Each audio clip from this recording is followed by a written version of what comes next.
मित्रों, नमस्कार। हमारे YouTube चैनल अद्भुत भक्तिशाला में आप सभी का हार्दिक स्वागत एवं अभिनंदन है।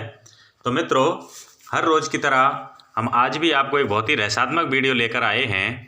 तो मित्रों, हमारा चैनल सब्सक्राइब नहीं किया तो हमारे चैनल को सब्सक्राइब कर लीजिए और चलते अपने वीडियो की तरफ।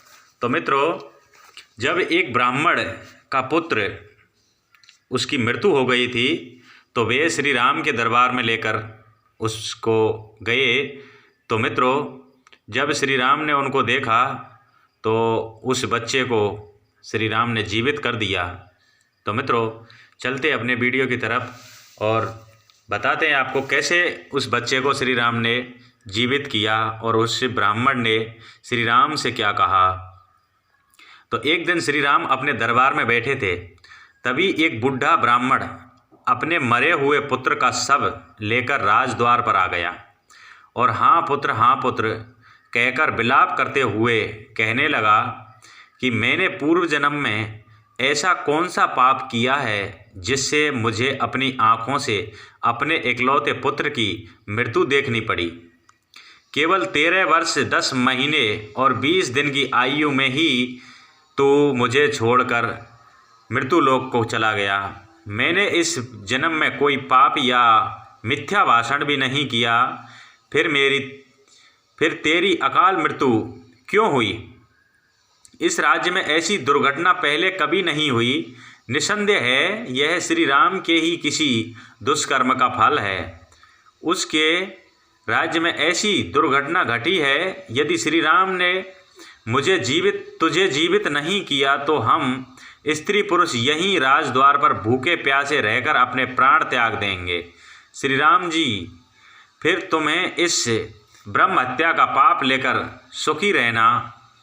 राजा के दोष से जब प्रजा का विधिवत पालन नहीं होता तभी प्रजा को ऐसी विपत्तियों का सामना करना पड़ता है। इससे स्पष्ट है कि राजा से यही कहीं कोई अपराध हुआ है। इस प्रकार की बातें करता हुआ वह विलाप करने लगा।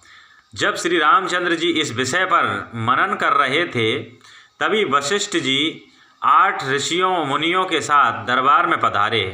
उनमें से नारद जी भी थे। श्री राम ने जब यह तपस्या उनके सम्मुख रखी तो नारद जी बोले, हे राजन, जिस कारण से इस बालक की अकाल मृत्यु हुई है वह मैं आपको बताता हूँ।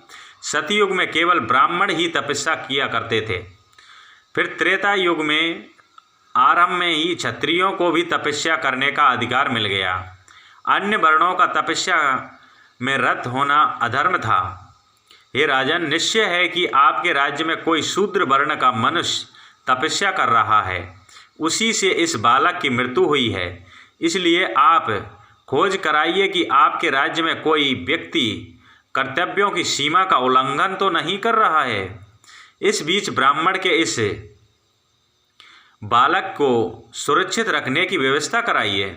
नारद जी की बात सुनकर श्री राम ने ऐसा ही किया और एक सेवक को इस बात का पता लगाने के लिए भेजा कि कोई अवांछित व्यक्ति ऐसा कार्य तो नहीं कर रहा है जो उसे नहीं करना चाहिए था। दूसरी ओर विप्र पुत्र के शरीर की सुरक्षा का प्रबंधन कराइए। वे स्वयं ही पुष्प विमान में बैठकर ऐसे व्यक्ति की खोज में निकल पड़े। पुष्प उन्हें दक्षिणी दिशा में स्थित सैलाब पर्वत पर बने एक सरोवर पर ले गया, जहां एक तपस्वी नीचे की ओर मुख करके उल्टा लटका हुआ था और भयंकर तपस्या कर रहा था। उसकी यह विकट तपस्या देखकर उन्होंने पूछा कि हे तपस्वी, तुम कौन हो, किस वर्ण के हो और यह भयंकर तपस्या क्यों कर रहे हो?